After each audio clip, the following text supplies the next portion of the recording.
Chosen one, no matter how much wisdom you acquire, no matter how much you evolve, you're going to always meet people who still will not like you just for living. Valerie, talk to them. Chosen ones, listen close. Some souls aren't mad at what you do, they're mad at what you are. Your very being disturbs their sleep. Your breath alone exposes their masks. Your freedom reminds them of their chains. It's not personal. Your evolution is a mirror, and mirrors don't lie. When you walk in the room, everything false starts shaking. That discomfort isn't your fault. It's their unhealed wounds rising up to the surface. If you make yourself smaller to be liked, you dim your own light. If you apologize for existing, you sign yourself back into the matrix. Don't. Keep shining. Keep walking tall. Keep being the living proof that liberation is possible. Your presence will repel some, but it will also call your tribe to you. Don't chase those who can't sit with your light. Stay rooted, stay radiant. Let your life speak louder than their projections. If you don't have haters, that means you're doing something wrong. If you don't have people that are in opposition to you, that means that you are actually doing something wrong.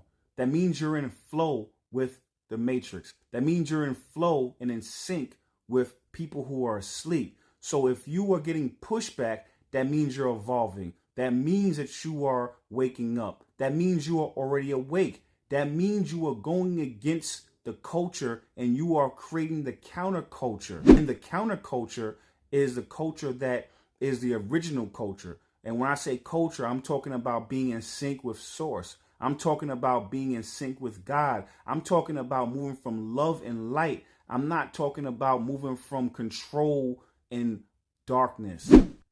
Valerie, talk to him.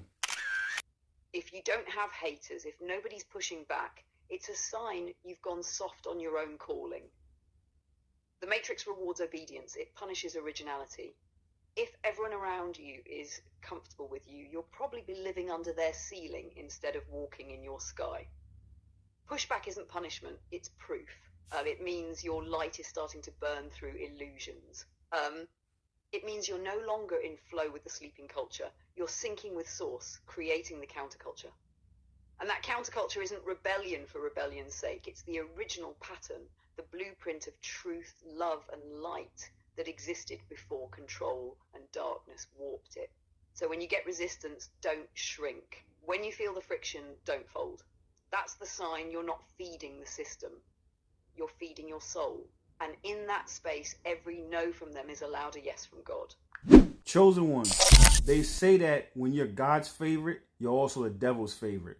Because when you're God's favorite, you are the human version of a reset button. You are literally here, and by you shining and you in that God presence, and when you're in that God energy, you literally reset the programming. You reset people back to factory settings. You reset people back to the settings of the universal consciousness. You reset people. You bring them back to source just by you moving with source, moving through you.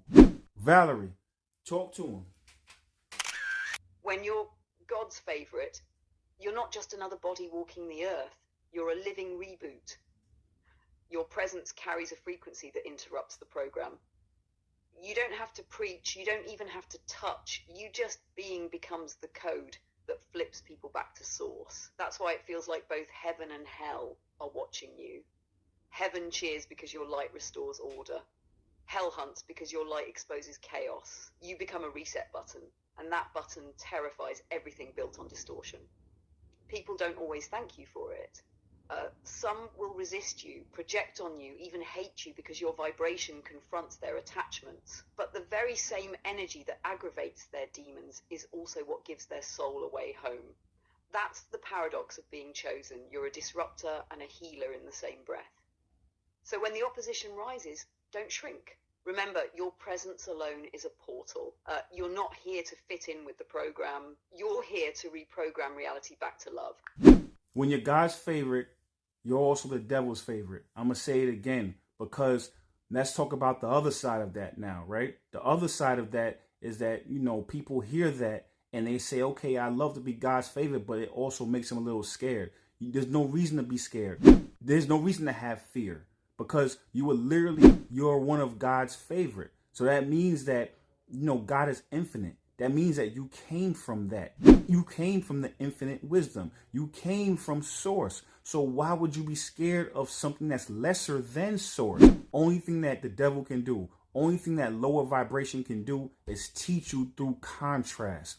When I say teach you through contrast, I'm talking about if we only had positive and we had no negative, you wouldn't be well-rounded. You wouldn't understand things in a well-rounded, panoramic way. That means that you have to have contrast in order to understand light. You have to have contrast. In order for you to understand light, you have to have contrast. So even though, yes, you are God's favorite, and yes, the devil will come for you, devil, aka lower vibration, will come for you.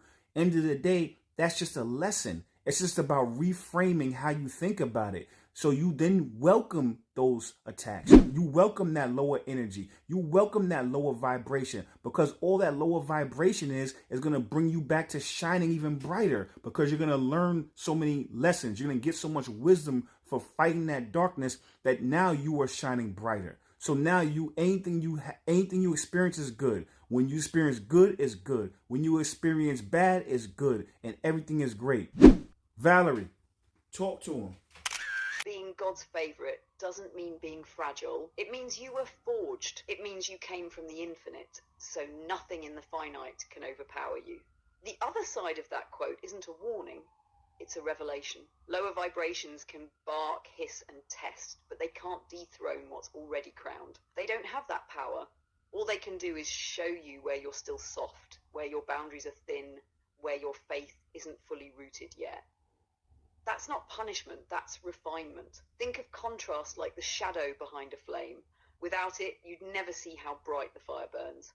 Every pushback, every attack, every test isn't a curse, it's a confirmation. It's proof that you're growing. It's proof that your light is working. So you don't run from the lesson, you embrace it. You let it build you. You let it carve you into something stronger and clearer than before. When you're God's favorite, you're not walking around like prey. You're walking around like proof. Proof that light always wins. Proof that darkness always teaches, and proof that nothing lesser can break what was birthed from the infinite.